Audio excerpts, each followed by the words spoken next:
Welcome to the Short Funk Podcast. I'm Tom Barbalet. Today I want to talk to a listener, Andy Dorsch's question associated with the benefit that I get back from working with the community, or the perceived benefit that I have working with the community. I come from a background that's associated with social responsibility, that as an individual in a community, one has to be a relatively active participant. And this isn't a political thing. This is purely associated with the fact that there are certain skill sets that I have that other people don't have, particularly associated with getting together electronic communities and growing electronic communities through a variety of different means. And I think these skills in today's age is very useful. And certainly when I came to this community through Nextdoor, I've been able to gather a lot of people through Nextdoor and use it as a means of providing information to the community, particularly associated with social action.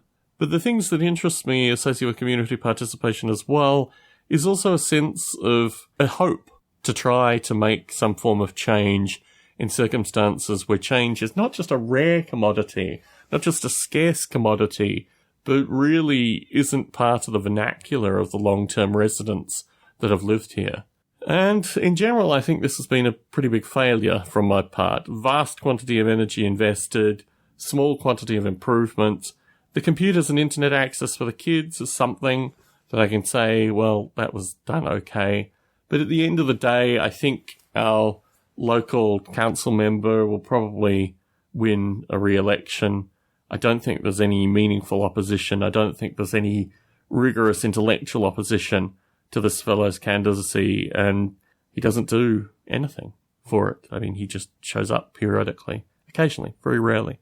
But the perspective that he's the only game in town and that he's done more than the previous representative who went on to become the mayor of San Jose, it's what it is. So my perspective is that I have certain skills, relatively unique skills, and in particular, I don't tolerate foolishness. I mean, these people have a song and a dance and they come before us and they behave in a particular fashion, but really my perspective is that they're akin to criminals. In fact, they might as well be the criminals that rob people on the streets here and, break into people's houses, because they're effectively part of the same side, the same coin. I don't know what I would even call them. I mean, I think I'd use terms like chances or these kind of things. They're not people that strike me as having a backbone or any meaningful, they don't take responsibility. They don't have the notion that it's their responsibility to do things within the community, these representatives, the mayor and our council member. They have a very strange perception on things. And also, they're of this kind of San Jose born and bred mentality. They come to this place without any meaningful knowledge of other places. So the whole nature of changing what goes on here is not really part of their view. And sadly, San Jose still seems to be a city of, 900,000 people, where the people that get out to vote are far happier to vote for the same, even if the same is useless, than potentially, changing or actively agitating, actively working against these institutions and individuals that are failing so dismally for our community. So in this light, as an outsider, I come to this thing with a particular perspective, a sense. I've lived, I think, in 14 places, 14 cities, municipalities, since I left Australia. So I have a very keen sense of things that have worked, things that have not worked, but also the fact that a number of the same problems just seem to be reoccurring, and the way that San Jose has dealt with them on an institutional level, on a city level, on a procedural level, down to individual police officers, just indicate to me that there's a kind of groupthink mentality, which is so far removed from anything that I would consider. And actually, not only is it alien to me, I actually find it quite sickening. It's difficult actually to spend long periods of time with bureaucrats and the police in the area and these kind of folk, because I just see them as being part of the problem.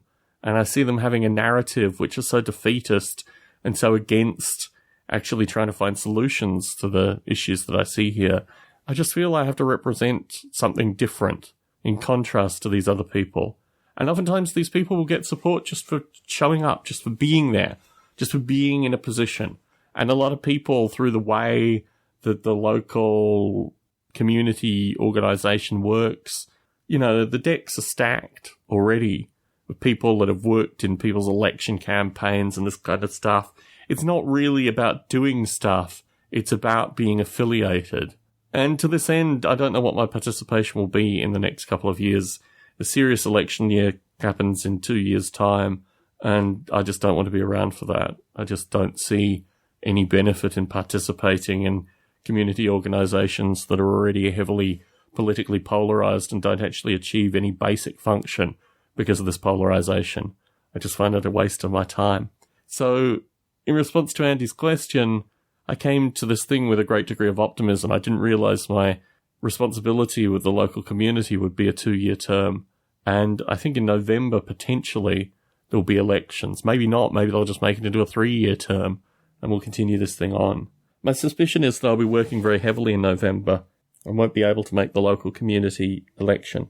And will quietly be able to bow out back to insignificant home ownership and just general escape to try and unify myself with some means of exit, hopefully in the near future. And it may seem somewhat surreal, this kind of perspective, but it's just completely exhausting working in a community where there's so much divisive polarization based on people who do absolutely nothing for the community and people that require a sense of loyalty to these people for, you ask them and their eyes kind of glaze over and they stare off into the distance and they can't give you anything coherent. They just say, well, I support this person. Like, it's not based on action or anything. They're just supporting someone, I guess, for the sake of supporting someone. Certainly in federal election years, I reflect on the fact that politics in this country is more like a sports team than anything else, and to a certain extent it was like that in Australia. But here, people just pick a team, if they aren't thinking, I guess, and stick with the team. And, it's all go team. It's not about actual meaningful social change or anything. It's just having a team. I don't have a team. I'm trying to live in a place, and I see a wide variety of circumstances that sicken me. And the political process is part of that thing that sickens me. So, Andy, I'm not sure what I really do in any meaningful sense. Maybe just to kind of juxtapose the corruption and the institutional fecklessness that I find here. Tom Barbalet in San Jose, signing out.